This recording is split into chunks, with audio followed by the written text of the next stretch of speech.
Now, this year, Beijing has become the first city to hold both the Olympic Games and the Winter Olympics.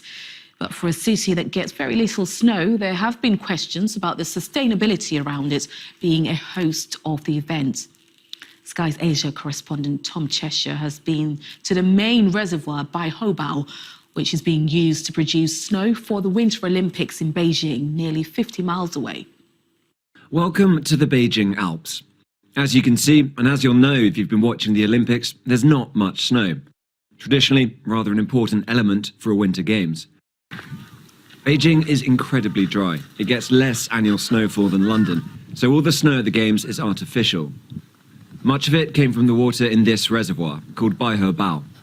This whole area is as dry as dust, but this reservoir is a frozen oasis in the mountain desert. And the waters underneath this ice are used to supply Beijing because it has very little. But recently they've been diverted to create snow for the Winter Olympics because otherwise they'd have none.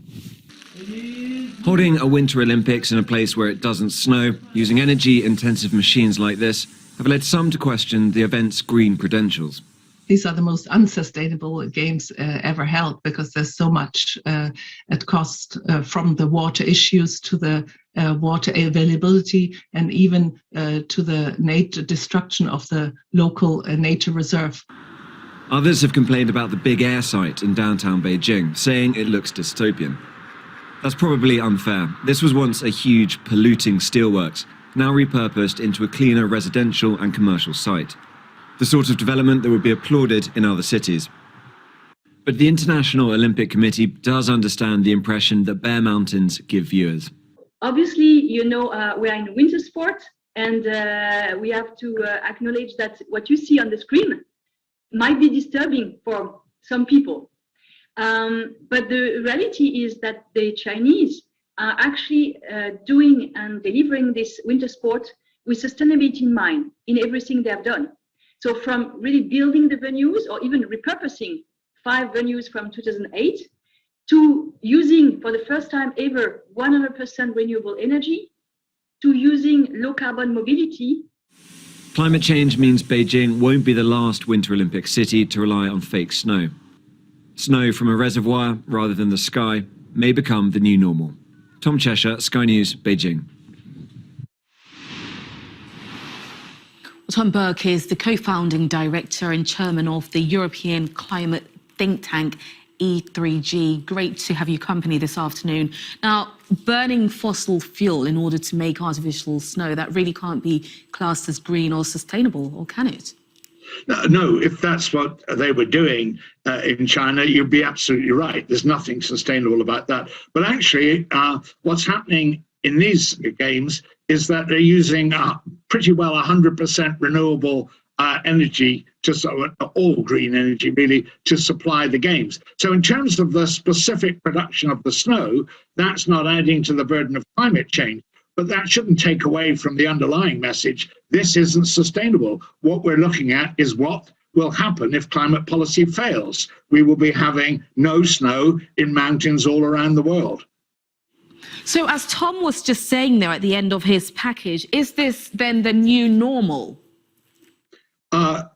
Not yet is probably the correct answer. It really is a trailer, if you like, for climate policy failure, the movie, in which case we would see it being very difficult to hold Winter Games anywhere in the world. And not everywhere will be able to do what China has succeeded in doing, and that is actually supplying all of the artificial snow by using renewable energy. So it's not just the new normal, it's a really big challenge for us to make sure that climate policy doesn't fail.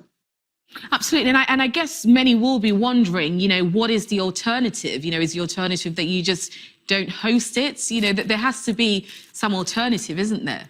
No, there doesn't have to be an alternative. That's something that people need to get their minds around about climate change. There's no going back. If we fail to deal with climate change, we fail to keep the global average temperature from going above 2, you will see scenes like this all over the world, and there will be no Winter Olympic Games. And indeed, even the Summer Games will become increasingly difficult to find anywhere to host because of the heat effect, the other end, if you like, when places become too hot for people to actually do athletics outdoors. So this is a real warning about the dangers of failing to deal with the climate problem.